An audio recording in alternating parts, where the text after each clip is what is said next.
Hello, good morning. Good morning, good morning. Malapit na po magtanghalian. Update po tayo. Bali, today po is yung deliver ng ating tiles. Ito po. Tiles, tsaka po mga tile adhesive na ABC. Ayan. So, mas maganda pong umorder kayo ng tiles pang buuhan na. Para hindi na rin po hassle sa gate pass at the same time sa deliver. So if kayo si client, hindi na rin po kayo mahihirapang bumili ng bumili kasi isang bagsakan na eh.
Yung dito nga po pala sa may front extension, nalagyan na rin po pala nila ng asintada.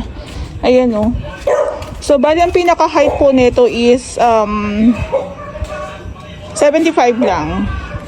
75 cm. Ayan o, maambon na. So, no Saturday po ito na ilagay. Ayan, okay na po yung tatlo nating poste dito. Ayan na, umaambon na. Kawawa naman sila kuya. So bali po nung Saturday, nagbuhos na po kami dito. Yung iba po sabi, bakit hindi daw tinanggal yung tubig? Actually, nakailang tanggal na po kami ng tubig. Kaso, syempre, paulan-ulan, hindi po maiiwasan yon. Pero habang binubuhusan naman po yung semento, umaangat naman po yung tubig, then lumalabas siya.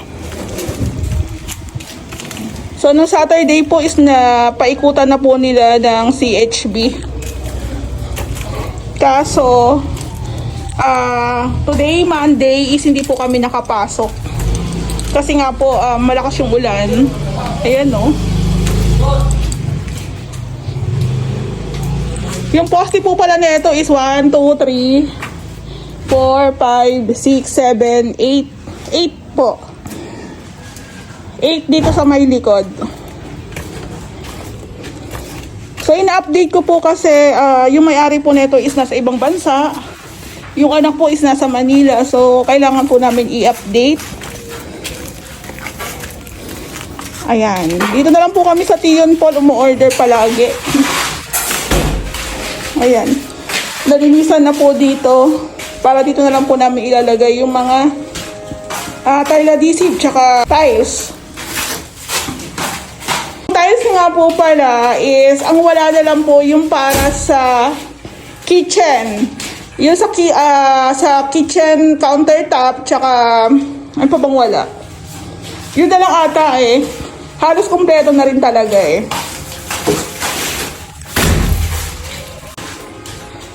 Since tayong paulan-ulan, nag-start na po sila dito sa taas. Ayun, naka-break time na. So, dito na lang po muna kami gagawa sa taas. Nakapaglagay na po ng insulation. Ayan po. So, doon po sa mga nakakapanood sa aming page, yung iba po nagagandahan, yung iba may nagko-comment ng hindi maganda. Iba-iba po kasi tayo ng diskarte sa paggawa. Iba-iba tayo ng pamamaraan. So, kung nakita niyo po yun kung paano kami gumawa, ganun po talaga. So, meron din po kami kung paano kami gumawa step by step. Meron din po kami mga kinukonsider. So, ito po is after malatagan po ng insulation, pwede na po itong lagyan ng wirings ni Ray. Tapos, meron na rin pong mga nakasetup na or nakalagay na wall angle. Ayan, wall angle yan. So, pwede na nating ituloy yung paglalagay ng sa kisame. So, maganda rin po itong unit ni ma'am kasi may PVC ceiling panels po ito. Ito po yun. So, bali nandun po sa kabilang unit yung kanilang mga PVC. Hindi po kasi pwedeng magasgasan yun o matapakan. So, sa amin po, asikaso na talaga namin. Wala na po kayong iintindihin kasi taga dito lang din naman kami. So, ito may leaks, oh. Common to. So, yung pinaka-islab po netong ating bathroom, lalagyan po natin ng waterproofing yan. So, common na po ito. Tapos, ito nga po pala, ipapanood ni ma'am, tsaka ni sir, kailangan po namin ng shower set. Para pag tiniles yung bathroom, nakaabang na po yung shower set natin.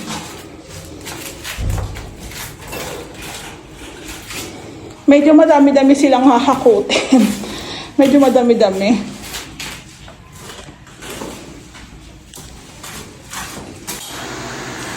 Bali po natapos na nila yung paglalagay po ng mga metal parings para po sa kisame. Ayan. Tapos, bali, sinusukat na lang din po ni Ray yung pagkakabitan po ng hallway grills. So, bali, ayan na po yung mga metal parings.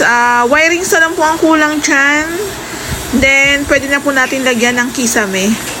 So, bali, ang pinaka-update po natin sa kabuang materyales na nabili na namin at na-deliver na is umabot na rin po siya ng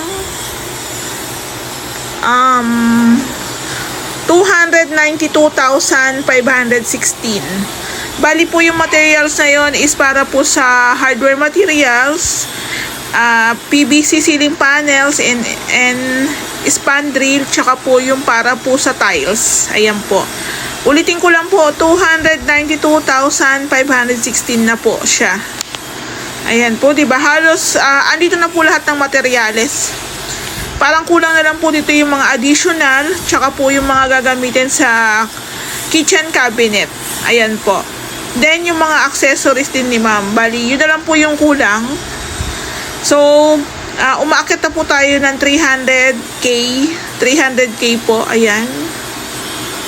So, bali, abangan nyo lang po sa mga susunod na araw. Makakatuloy na po tayo ng gawa. Ayan po. Thank you!